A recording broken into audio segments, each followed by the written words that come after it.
우리나라 아이들이 태어나면서 말을 배웁니다. 우리나라 아이들은 보통 제일 먼저 배우는 단어가 뭘까? 물론 엄마라고 생각을 하죠. 엄마. 그런데 어떤 분이 이런 지적을 했습니다. 우리나라 아이들이 배우는 말 중에 첫 번째 배우는 말은 까까, 지지 이런 말을 배운다는 거예요. 그래서 뭘 아이들을 손을 대면 지지해서 아이들을 너무 과보하는 경향이 있고, 좀 울거나 보채면 까까를 줘서 이래 울면은 먹을 걸 주는구나. 어릴 때부터 너무 물질에 익숙하게 아이들을 가르친다 하는 것입니다. 일리 있는 얘기죠. 그런데 저는 미국에 가서 공부하면서 깜짝 놀랐습니다.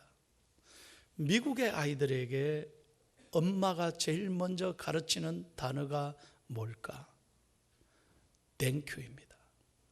감사를 가르칩니다. 은혜가 되시면 아멘. 참 저는 그거 보고 놀랐습니다. 마음이 아니에요. 땡큐를 가르치는 거예요. 그래서 어릴 때부터 땡큐라는 말이, 감사라는 말이 입에 늘 자연스럽게 배이고 생활 속에서 자연스럽게 표현하도록 그렇게 자라는 아이들은 항상 남을 존중하고 남을 배려할 줄 아는 좋은 인격을 가진 아이들로 성장한다는 것입니다. 하버드 대학의 유명한 닥터 사하르 교수님이 이런 얘기를 합니다. 어릴 때부터 감사하는 법을 가르쳐서 아무리 힘든 인생에도 감사를 잃지 않는다면 그 아이는 자라면서 생각이 달라지고 세계관이 달라지고 그리고 결국에는 인생을 행복하게 살아갈 수 있다. 감사가 인생의 행복의 열쇠라는 말입니다. 아멘. 그렇습니다. 우리가 행복해서 감사한 게 아니라 감사하면 행복해지는 거예요. 그래서 예수님은 우리가 정말로 불평하는 인생, 투덜대는 인생이 아니라 감사하는 인생을 살아가기를 원하시고, 어떤 한순간에만 감사가 아니에요. 잘 될 때만 감사. 내가 건강할 때, 돈을 벌 때, 자녀들이 잘 될 때, 일이 잘 생각대로 풀릴 때, 그때만 감사하는 게 아니라 어느 순간에도, 날마다 순간마다 어떤 상황에든지 범사에 감사하는 인생을 살아가기를 원하시는 것입니다. 한번 앞뒤에 보고 인사합니다. 100만 불짜리 미소를 지으면서 우리 감사하는 인생을 삽시다. 시작.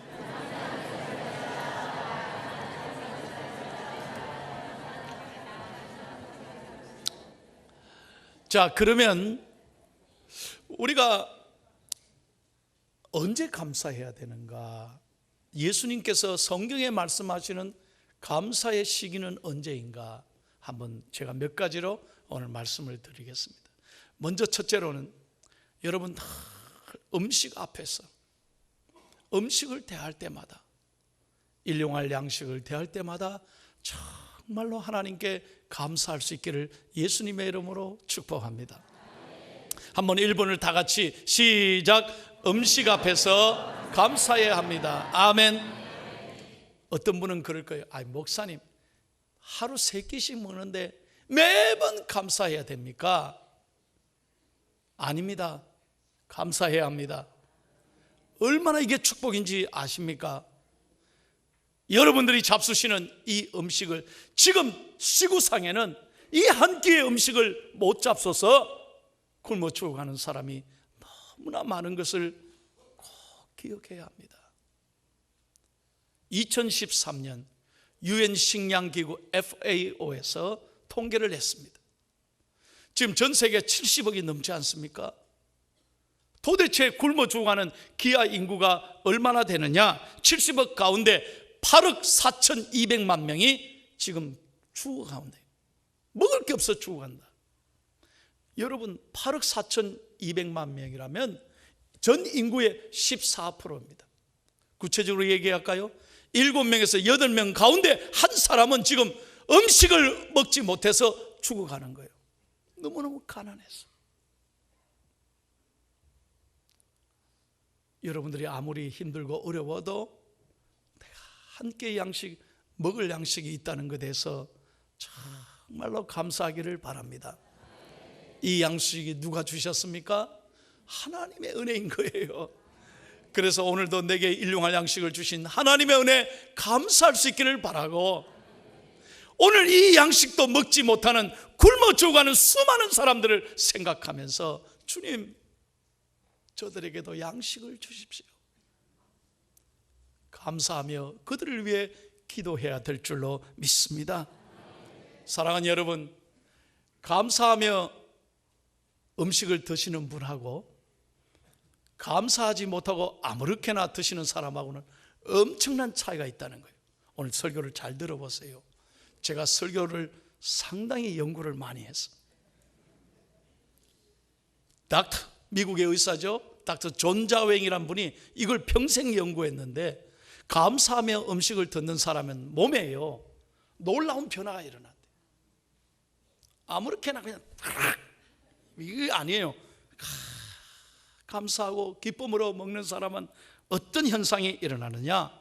3가지 놀라운 기능이 일어난다. 첫째로요, 질병을 예방해주고 면역 기능을 향상시켜주는 신비한 백신이 감사할 때 몸에서 일어난다는 거예요. 두 번째는 뭐냐? 이 질병의 진행을 억제시켜주고 병균의 침입을 막아주는 엔티바디, 항체가 우리 몸속에 생기는 거예요. 그래서 절대로 감사하면요, 이 몸이 건강해지고 나쁜 병균이 침입 못하도록 우리 몸속에 아주 활발한 셀이 형성되는 거예요.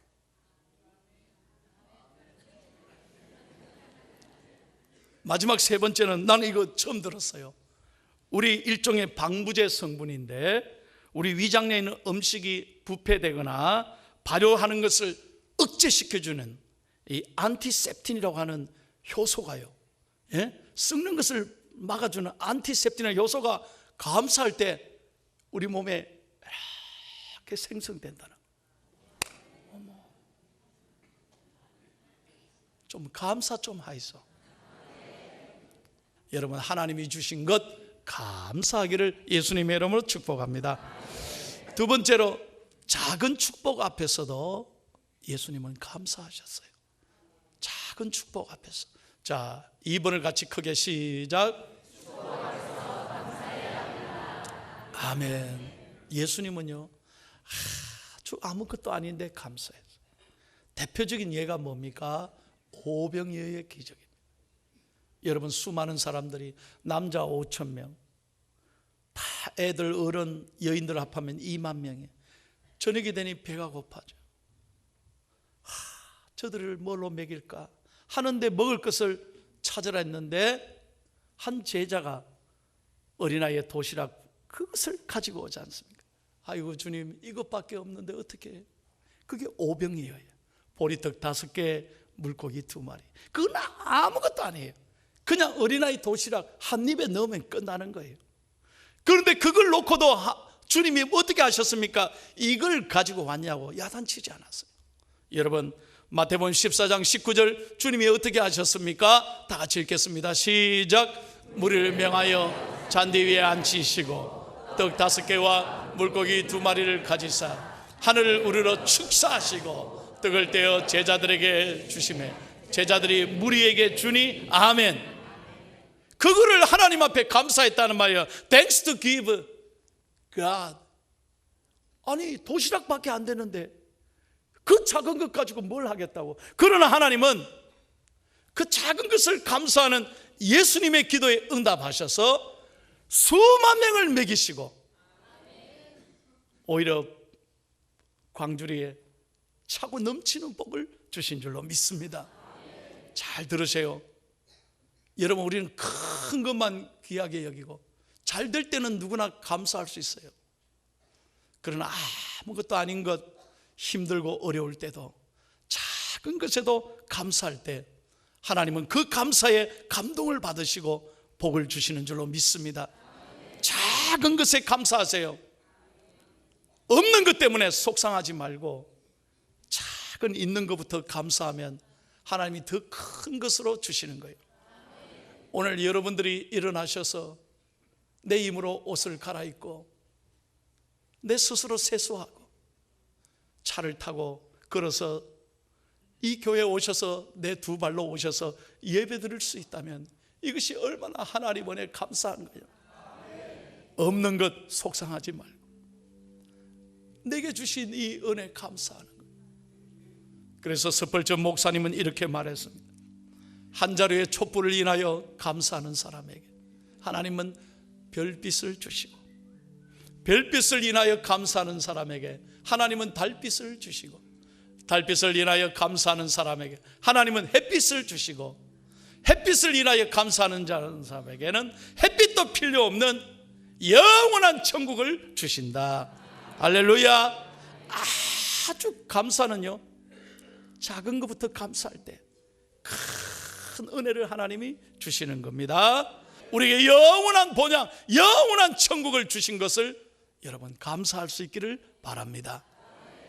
아주 작은 것에 감사하는 사람에게 하나님은 영원한 천국을 주시는 거예요. 세 번째로, 우리 예수님은 삶의 위기 앞에서도 실패와 죽음 앞에서도 감사를 했다는 거예요. 3번을 같이 한번 크게 읽겠습니다. 시작. 아멘. 우리 예수님은 마태복음 26장에 보면 마지막 십자가에 달려 돌아가시기 전에 성만찬을 베푸시는 거예요. 오늘은 성례주일입니다. 오늘 저와 여러분들이 주님의 살과 피를 받습니다. 이제 예수님은 십자가에 달려 돌아가시게 됩니다. 내 눈앞에 죽음이 있음을 알게 됩니다. 그리고 함께 나누었던 제자들이 자기를 팔 거예요. 자기를 배신하고 자기를 버리고 도망갈 것입니다. 주님이 다 아시면서도 자신의 몸을 내어주시고 자신의 피를 쏟아주시면서 주님은 그 마지막 떡과 잔 앞에서도 감사하셨다는 거예요. 믿으시면 아멘. 주님은 여러분 억지로 할 수 없이 십자가를 지신 게 아닙니다. 감사하셨어요. 이것이 아버지의 뜻인 것을 알고 난 다음부터는 주님 앞에 감사하셨고 기꺼이 자기 제자들을 위해, 저와 여러분을 위하여 목숨을 내어주시고, 예수님은 십자가에 피 흘려 돌아가셨기 때문에 오늘 저와 여러분들이 하나님의 자녀가 되고 영원한 생명을 얻고 오늘 이 시간에 이렇게 예배 드릴 수 있는 은혜를 주신 줄로 믿습니다. 우리 예수님께서 왜 그렇게 자신의 목숨을 내어주시면서도 감사할 수 있었는가? 하나님의 뜻이 있음을 알았기 때문입니다. 죽음 앞에서도 하나님의 놀라운 섭리가 있는 것을 아는 사람은 감사를 잃지 않습니다. 오늘 여러분 눈을 열어 십자가를 바라보십시오. 죽음 앞에서도 감사하신 예수님처럼 여러분들이 그 어려움 앞에서도 감사하고 희망과 용기를 잃지 않는다면 주님은 여러분에게 길을 여실 것이고 모든 것을 합력하여 선을 이루어 주실 줄로 믿습니다. 예수님은 기꺼이 죽으셨지만 여러분 그 예수님을 하나님은 어떻게 하셨나요? 3일 후에 말씀대로 부활하셨습니다. 부활하셨습니다. 주님에게 역전의 승리를 주셨습니다. 우리에게도 부활의 기쁨을 주신 거예요. 반드시 하나님은 살아계시고 내 인생에 역전성을 주실 줄로 믿습니다. 한번 따라가요. 하나님은 내 인생에 역전성을 주십니다. 아멘. 다시 한번 믿으시면 아멘. 그래서 여러분 오늘 실패 앞에서도 죽음 앞에서도 일이 잘못돼도 감사해야 돼요. 왜? 하나님의 뜻이 있다는 거예요. 그래서 로마서 8장 28절입니다. 다 같이 읽겠습니다. 시작. 우리가 알거니와 하나님을 사랑하는 자 곧 그의 뜻대로 부르심을 입은 자들에게는 모든 것이 합력하여 선을 이루느니라. 아멘. 그래서 우리는 늘 감사해야 돼. 하나님의 뜻이 있을 거야. 여러분 혹시 이분을 아십니까? 몇 년 전에 돌아가셨어요. 전 세계가 이분의 죽음 앞에서 눈물을 많이 흘렸습니다. 누구입니까? 넬슨 만델라죠. 남아프리카 공화국의 아프리카의 최초의 흑인 대통령. 여러분, 그가 21세기에 가장 존경받는 지도자 중에 한 사람이 됐잖아요. 그런데 이분이요, 27년을 감옥에 살고 70에 나와서 대통령이 되고 세계에 많은 일을 하지 않습니까? 기자들이 물었습니다. 어떻게 그렇게 건강을 유지할 수 있습니까? 그랬더니 그분이 하는 말은 세계적으로 사람들이 감동을 받았습니다. 저는 하나님께 진심으로 감사했습니다. 하늘을 볼 때마다 감사했고, 땅을 볼 때마다 감사하고, 물을 마시며 감사하고, 비록 감옥에서 좋지 못한 음식이었지만 내게 일용할 양식을 준 것을 늘 감사하고, 저는 강제 노동할 때도 감사하면서 일하고, 늦은 저녁에 피곤한 몸으로 잠자리 들 때도 하나님 은혜 너무나 감사하고, 사람들은 이 상황에 절망하지만 저는 절망하지 않고 내일의 희망을 바라보면서 감사했습니다. 여러분, 감사했더니 하나님이 건강을 주신 거예요. 그리고 출소 후에 70이 넘어서 하나님이 대통령이 되게 해주시고 그런 세계적인 지도자가 될 수 있었던 것입니다. 사랑하는 여러분, 오늘 여러분들의 마음에 오늘 이 말씀이 꽂히기를 바랍니다. 절대로 감사를 잊지 마세요. 낙심하지 마세요. 아무리 어려워도 포기하지 말고, 감사하면 하나님 내게 은혜를 주시고 길을 열어주실 줄로 믿습니다. 마지막으로 네 번째는 예수님께서 나의 정말로 삶의 기쁨과 평안을 주신 것을 감사해야 됩니다. 한번 4번을 다 같이 읽겠습니다. 시작.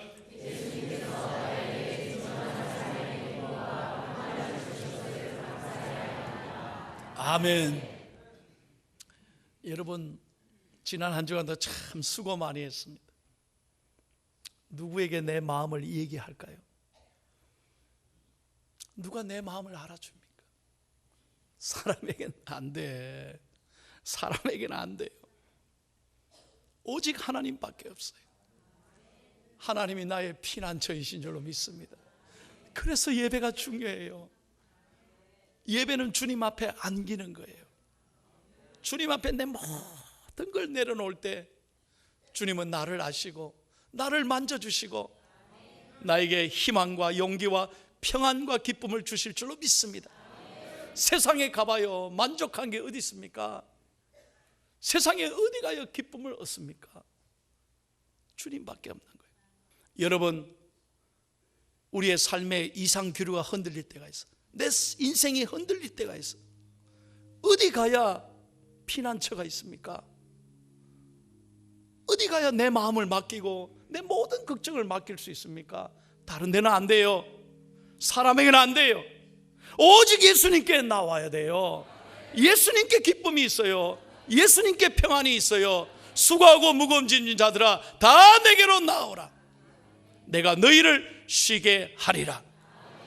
오늘 우리가 이 예수님의 자녀 된 것을 감사해야 되는 거예요. 오늘 우리의 모든 짐을 주님께 맡기는 거예요.